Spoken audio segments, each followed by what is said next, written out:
délégué, le délégué de la République de Guinée a l'honneur de présenter la position de son État, la République de Guinée,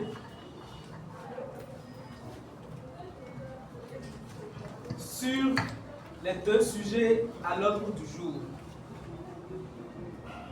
Le délégué de la République de Guinée va commencer par le premier sujet. Les fondamentaux pour une CEDEAO qui répond aux exigences géopolitiques et géostratégiques ouest-africaines. Honorable Bess, honorable délégué, dans un monde en mutation rapide, la sous-région ouest-africaine est appelée à s'interroger sur le sens de son unité, sur la réalité de ses ambitions.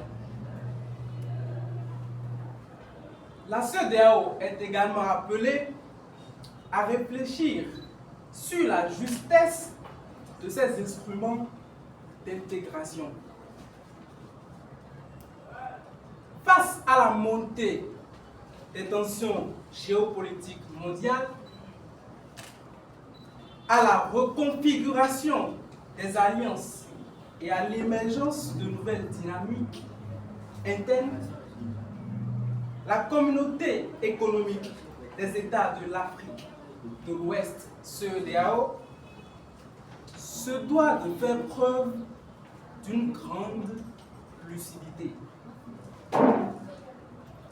La République de Guinée, fidèle à son engagement pour une Afrique souveraine, solidaire et maîtresse de son destin, appelle à une refondation raisonnée de l'espace communautaire.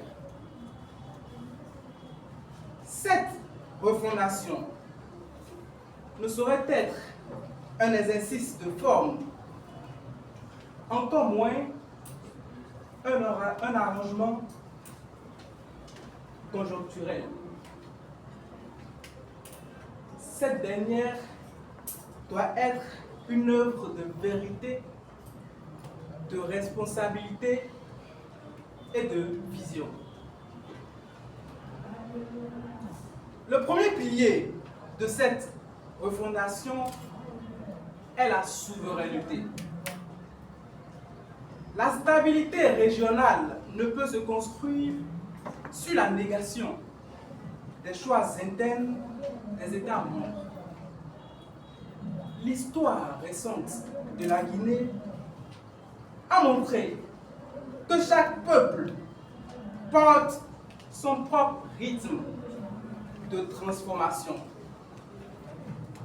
Imposer des schémas uniques au mépris des spécificités ne peut donc ouvrir la voie à la rupture. Ce qui est attendu, ce n'est pas une uniformisation, mais plutôt une reconnaissance des spécificités nationales dans leur complexité. Une CEDEAO des peuples ne peut naître que du respect mutuel entre les États. Cette reconnaissance passe aussi par une relecture des mécanismes de sanction.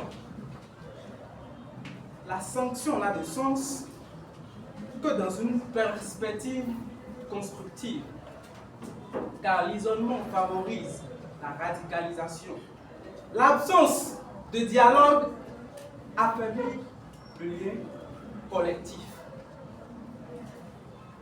Le temps est donc venu de passer à une posture corrective, à une posture prospective.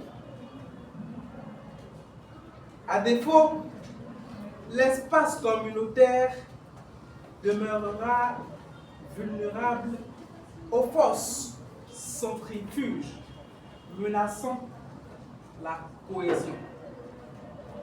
Honorable Dès, honorable délégué, le deuxième fondement est la sécurité.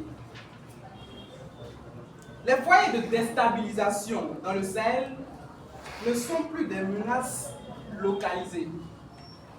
Ces dernières sont devenues des défis transnationaux.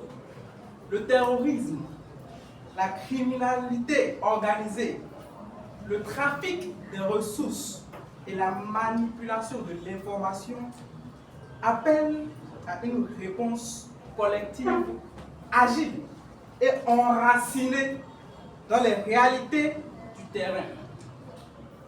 La République de Guinée réaffirme que la sécurité ouest-africaine ne saurait être déléguée. L'autonomie stratégique doit cesser d'être un vœu pieux. À cet effet, le renforcement des capacités militaires régionales, la coordination des renseignements et la mutualisation des moyens logistiques doivent s'accompagner d'une refonte de la doctrine d'intervention. Ce que démontrent les expériences en cours, c'est que seule une armée ancrée dans sa population, appuyée par des États légitimes, peut venir à bout des menaces asymétriques. La République de Guinée encourage donc une CEDEAO qui appuie, qui accompagne, mais qui n'impose pas. Honorable Dès, honorable délégué, vient ensuite l'exigence d'une intégration économique équitable et réaliste. L'aspiration des peuples n'est pas de contempler les traités, mais de ressentir les effets concrets de l'intégration. Création d'emplois, fluidité des échanges, valorisation des productions locales. Une CEDEAO géoéconomique forte est une CEDEAO qui soutient la transformation industrielle, protège ses producteurs et assure une juste redistribution des richesses. Le modèle guinéen, centré sur la valorisation des ressources nationales, l'industrialisation progressive autour du corridor Simandou et l'ancrage territorial du développement peut nourrir la réflexion régionale. L'avenir de l'intégration passe par des infrastructures partagées, les corridors logistiques intégrés et la convergence fiscale. L'idée communautaire, l'idéal communautaire ne peut donc prospérer sans équité économique. Honorable Dès, honorable délégué, à ces piliers s'ajoute la nécessité d'une réforme institutionnelle. Trop souvent, les voix des peuples ont été éloignées des mécanismes de décision.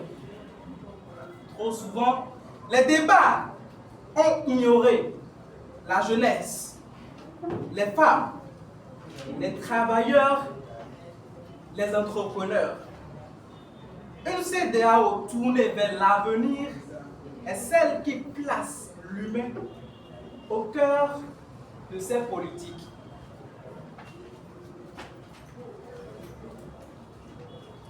La République de Guinée appelle à une gouvernance communautaire rénovée, plus représentative, plus accessible, plus ancrée dans les territoires.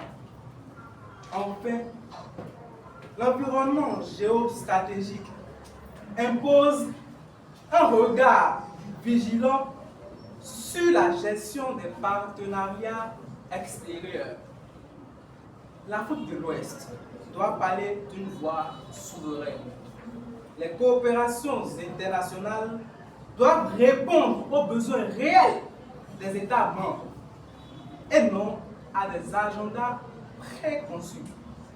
La République de Guinée défend le principe d'une CEDEAO alignée sur ses propres priorités et non arrimée à des intérêts extérieurs. La souveraineté collective ne sera donc effective et ne sera donc une réalité que si chaque membre veille à préserver l'indépendance de la communauté. Le temps n'est donc plus à une simple conservation du cadre hérité. Le temps est à la réinvention. Le temps est à la création d'une CEDEAO forte, juste, souple et profondément africaine. Une CEDEAO qui parle le langage de ses peuples, qui comprend leurs douleurs et qui épouse leurs espoirs. Une CEDEAO qui ne punit pas, mais qui construit. Une CEDEAO qui ne divise pas, mais qui relie. La République de Guinée est convaincue que cette vision n'est pas un rêve, mais désormais une nécessité. Merci honorable DS, merci honorable délégué. À présent, l'honorable délégué de la République de Guinée va passer à l'expression de sa proposition, de la position de son État sur le sujet de les piliers d'une CEDEAO des peuples, révision de l'agenda 2020. Honorable DS, honorable délégué, l'année 2007 a marqué un tournant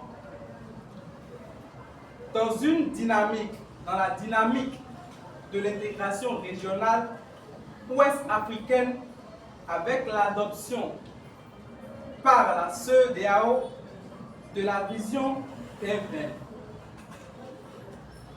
En affichant l'ambition de passer d'une CEDEAO des États à une CEDEAO des peuples, cette vision traduisait une volonté politique forte de rapprocher les institutions communautaires des réalités sociales, économiques et culturelles des citoyens.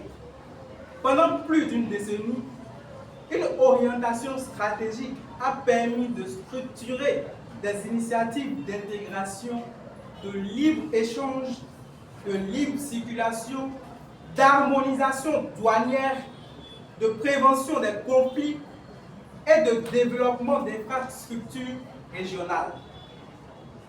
La CEDEAO s'est ainsi affirmée comme l'une des communautés économiques les plus dynamiques du continent africain. Toutefois, au fil des années, l'écart entre les intentions affichées et les résultats perçus sur le terrain s'est creusé. Malgré les cadres établis, les effets directs sur les conditions de vie des populations, ces effets directs sont restés limités. Le sentiment d'appartenance communautaire n'a pas été suffisamment consolidé. Les mécanismes de participation citoyenne sont demeurés périphériques et la complexité institutionnelle a souvent réduit l'impact réel des politiques adoptées. Dans plusieurs États membres, les citoyens n'ont pas toujours eu la perception d'une CEDEAO tangible dans leur quotidien. À cela se sont ajoutées des crises multiformes, résurgence de l'instabilité politique, expansion des menaces terroristes, vulnérabilité sanitaire et fragilité économique. Ces défis ont révélé les limites d'un agenda 2020 parfois trop centré sur les États et pas assez sur les dynamiques sociales locales. Honorable déesse, honorable délégué, c'est dans ce contexte qu'a émergé la nécessité d'un nouveau cap. L'adoption en 2021 de la vision 2050 intitulée la CEDEAO des peuples, paix et prospérité pour tous. Cette nouvelle vision témoigne d'une prise de conscience collective. Cette nouvelle orientation s'inscrit dans une lecture plus fine des transformations contemporaines. Accélération démographique, montée des attentes sociales, mutation des conflits, changement climatique et repositionnement géopolitique. La vision 2050 ambitionne de placer l'humain au cœur du projet communautaire en articulant paix, sécurité, gouvernance démocratique, développement économique durable, intégration renforcée et inclusion sociale. Dans cette perspective, la République de Guinée salue l'effort conceptuel et stratégique que représente la vision 2050. Les fondements proposés traduisent une volonté d'adaptation aux réalités du moment. La centralité accordée à la sécurité humaine, à la transparence institutionnelle, à la transformation des économies, ainsi qu'à la participation effective des jeunes et des femmes, répond aux attentes longtemps exprimées. Il importe néanmoins de rester lucide. Cette vision ne deviendra réalité que si cette vision s'accompagne de mécanismes de mise en œuvre concrets, de dispositifs de suivi transparents et d'un réel engagement des États membres.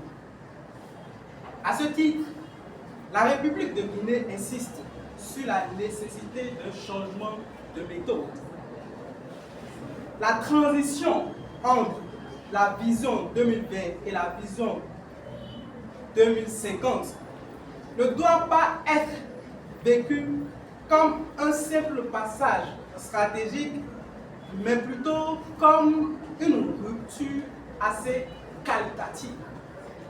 Cela implique une simplification des mécanismes institutionnels, une responsabilisation des États et une inclusion réelle des citoyens dans les processus de décision et d'évaluation. Par ailleurs, la République de Guinée recommande que les priorités régionales tiennent compte des contextes nationaux différenciés. L'intégration ne peut s'imposer comme un bloc uniforme. L'intégration doit plutôt reconnaître les spécificités de chaque État, les contraintes locales et les rythmes nationaux. À travers cette reconnaissance, la légitimité communautaire se renforcera. De même, une attention particulière devra être accordée aux transitions politiques. Plutôt que de considérer cette transition comme des ruptures à contenir, la République de Guinée pense opportun d'accompagner ces dernières comme des cycles de refondation.